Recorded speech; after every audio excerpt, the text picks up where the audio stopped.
Bem-vindo ao canal Total Audiolivros. O Ego e o ID e outros trabalhos de Sigmund Freud. A perda da realidade na neurose e na psicose, 1924. Nota do editor inglês. Segundo uma declaração em nota de rodapé à tradução inglesa, CP 2, 277, ela foi, na realidade, publicada antes do original alemão. A presente tradução inglesa baseia-se na de 1924. Este artigo foi escrito em fins de maio de 1924, pois foi lido por Abraham durante esse mês. Ele prossegue o debate iniciado no trabalho anterior em Neurose e Psicose, em 1924b, página 215, adiante, o qual amplia e corrige algumas dúvidas a respeito da validade da distinção traçada nestes dois trabalhos foram posteriormente debatidas por Freud, em seu artigo sobre fetichismo, em 1927 e A perda da realidade na neurose e na psicose. Recentemente indiquei como uma das características que diferenciam uma neurose de uma psicose o fato de em uma neurose o ego, em sua dependência da realidade, suprimir um fragmento do ID, da vida instintual, ao passo que, em uma psicose esse mesmo ego, a serviço do ID, se afasta de um fragmento da realidade. Assim, para uma neurose o fator decisivo seria a predominância da influência da realidade, enquanto para uma psicose esse fator seria a predominância do ID. Na psicose a perda de realidade estaria necessariamente presente, ao passo que na neurose, segundo pareceria, essa perda seria evitada. Isso, porém, não concorda em absoluto com a observação que todos nós podemos fazer, de que toda neurose perturba de algum modo a relação do paciente com a realidade servindo-lhe de um meio de se afastar da realidade, e que, em suas formas graves, significa concretamente uma fuga da vida real. Essa contradição parece séria, porém é facilmente resolvida, e a explicação a seu respeito na verdade nos auxiliará a compreender as neuroses. A contradição, pois, existe apenas enquanto mantemos os olhos fixados na situação no começo da neurose, quando o ego, a serviço da realidade, se dispõe à repressão de um impulso instintual. Porém isso não é ainda a própria neurose. Ela consiste antes nos processos que fornecem uma compensação à parte do ID danificada, isto é, na reação contra a repressão e no fracasso da repressão. O afrouxamento da relação com a realidade é uma consequência desse segundo passo na formação de uma neurose, e não deveria surpreender-nos que um exame pormenorizado demonstre que a perda da realidade afeta exatamente aquele fragmento de realidade, cujas exigências resultaram na repressão instintual ocorrida. Nada de novo existe em nossa caracterização da neurose como o resultado de uma repressão fracassada. Vimos dizendo isso por todo o tempo, e apenas devido ao novo contexto onde estamos considerando o assunto foi necessário repeti-lo. Incidentalmente, a mesma objeção surge de maneira sobremodo acentuada quando estamos lidando com uma neurose na qual a causa excitante, a encena traumática, é conhecida e onde se pode ver como a pessoa interessada volta as costas à experiência, e a transfere à amnésia. Permitam-me retornar, a título de exemplo, a um caso analisado há muitos anos atrás, em que a paciente, uma jovem, estava enamorada do cunhado. De pé ao lado do leito de morte da irmã, ela ficou horrorizada de ter o pensamento, e agora ele está livre e pode casar comigo. Essa cena foi instantaneamente esquecida e assim o processo de regressão, que conduziu a seus sofrimentos histéricos, foi acionado. E exatamente nesse caso é, ademais, instrutivo aprender ao longo de que via a neurose tentou solucionar o conflito. Ela se afastou do valor da mudança que ocorrerá na realidade, reprimindo a exigência instintual que havia surgido, isto é, seu amor pelo cunhado. A reação psicótica teria sido uma rejeição do fato da morte da irmã. Poderíamos esperar que, ao surgir uma psicose, ocorre algo análogo ao processo de uma neurose, embora, é claro, entre distintas instâncias na mente.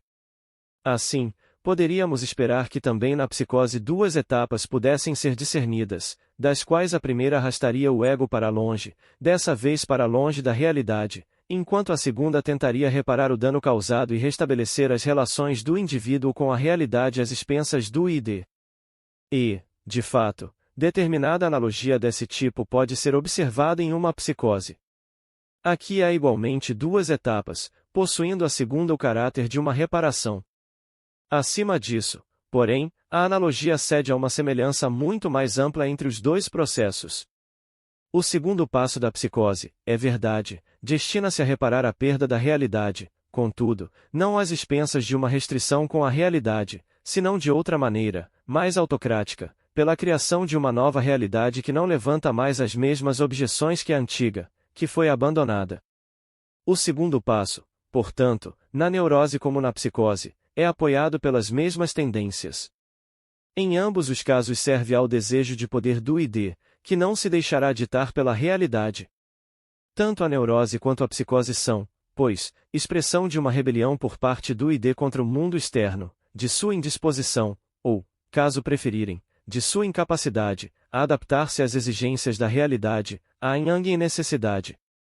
A neurose e a psicose diferem uma da outra muito mais em sua primeira reação introdutória do que na tentativa de reparação que a segue. Por conseguinte, a diferença inicial assim se expressa no desfecho final, e na neurose, um fragmento da realidade é evitado por uma espécie de fuga, ao passo que na psicose, a fuga inicial é sucedida por uma fase ativa de remodelamento. Na neurose, a obediência inicial é sucedida por uma tentativa adiada de fuga. Ou ainda, expresso de outro modo, a neurose não repudia a realidade, apenas a ignora, a psicose a repudia e tenta substituí-la. Chamamos um comportamento de normal ou insadio em se ele combina certas características de ambas as reações, se repudia a realidade tão pouco quanto uma neurose, mas se depois se esforça, como faz uma psicose, por efetuar uma alteração dessa realidade. Naturalmente, esse comportamento conveniente normal conduz à realidade do trabalho no mundo externo, ele não se detém, como na psicose, em efetuar mudanças internas. Ele não é mais autoplástico, mas aloplástico. Em uma psicose, a transformação da realidade é executada sobre os precipitados psíquicos de antigas relações com ela, isto é, sobre os traços de memória, as ideias e os julgamentos anteriormente derivados da realidade e através dos quais a realidade foi representada na mente. Essa relação, porém, jamais foi uma relação fechada, era continuamente enriquecida e alterada por novas percepções. Assim, a psicose também depara com a tarefa de conseguir para si própria percepções de um tipo que corresponda à nova realidade, e isso muito radicalmente se efetua mediante a alucinação. O fato de em tantas formas e casos de psicose as paramnésias, os delírios e as alucinações que ocorrem, serem de caráter muito aflitivo e estarem ligados a uma geração de ansiedade, é sem dúvida sinal de que todo o processo de remodelamento é levado a cabo contra forças que se lhe opõem violentamente. Podemos construir o processo segundo o modelo de uma neurose com o qual estamos familiarizados. Nela vemos que uma reação de ansiedade estabelece sempre que o instinto reprimido faz uma arremetida para a frente, e que o desfecho do conflito constitui apenas uma conciliação e não proporciona satisfação completa. Provavelmente na psicose o fragmento de realidade rejeitado constantemente se impõe à mente, tal como o instinto reprimido faz na neurose, e é por isso que, em ambos os casos, os mecanismos também são os mesmos. A elucidação dos diversos mecanismos que, nas psicoses, são projetados para afastar o indivíduo da realidade e para reconstruir essa última, constitui uma tarefa para o estudo psiquiátrico especializado, ainda não empreendida. Existe, portanto, outra analogia entre uma neurose e uma psicose no fato de em ambas a tarefa empreendida na segunda etapa ser parcialmente mal sucedida, de vez que o instinto reprimido é incapaz de conseguir um substituto completo, na neurose, e a representação da realidade não pode ser remodelada em formas satisfatórias, não, pelo menos, em todo tipo de doença mental. A ênfase, porém, é diferente nos dois casos. Na psicose, ela incide inteiramente sobre a primeira etapa, que é patológica em si própria e só pode conduzir à enfermidade. Na neurose, por outro lado, ela recai sobre a segunda etapa, sobre o fracasso da repressão, ao passo que a primeira etapa pode alcançar êxito, e realmente o alcança em inúmeros casos, sem transpor os limites da saúde, embora o faça a um certo preço e não sem deixar atrás de si traços do dispêndio psíquico que exigiu. Essas distinções, e talvez muitas outras também, são resultado da diferença topográfica na situação inicial do conflito patogênico, ou seja, se nele o ego rendeu-se à sua lealdade perante o mundo real ou à sua dependência do id. Uma neurose geralmente se contenta em evitar o fragmento da realidade em apreço e proteger-se contra entrar em contato com ele. A distinção nítida entre neurose e psicose, contudo, é enfraquecida pela circunstância de que também na neurose não faltam tentativas de substituir uma realidade desagradável por outra que esteja mais de acordo com os desejos do indivíduo. Isso é possibilitado pela existência de um mundo de fantasia, de um domínio que ficou separado do mundo externo real na época da introdução do princípio de realidade. Esse domínio, desde então, foi mantido livre das pretensões das exigências da vida, como uma espécie de reserva, e ele não é inacessível ao ego, mas só frouxamente ligado a ele. É deste mundo de fantasia que a neurose aure o material para suas novas construções de desejo e geralmente encontra esse material pelo caminho da regressão a um passado real satisfatório. Dificilmente se pode duvidar que o mundo da fantasia desempenhe o mesmo papel na psicose, e de que aí também ele seja o depósito do qual derivam os materiais ou o padrão para construir a nova realidade. Ao passo que o novo e imaginário mundo externo de uma psicose tenta colocar-se no lugar da realidade, um fragmento diferente daquele contra o qual tem de defender-se, e emprestar a esse fragmento uma importância especial e um significado secreto que nós, nem sempre de modo inteiramente apropriado, chamamos de simbólico. Vemos, assim, que tanto na neurose quanto na psicose interessa a questão não apenas relativa a uma perda da realidade, mas também a um substituto para a realidade. Obrigado por visitar o canal Total Audiolivros.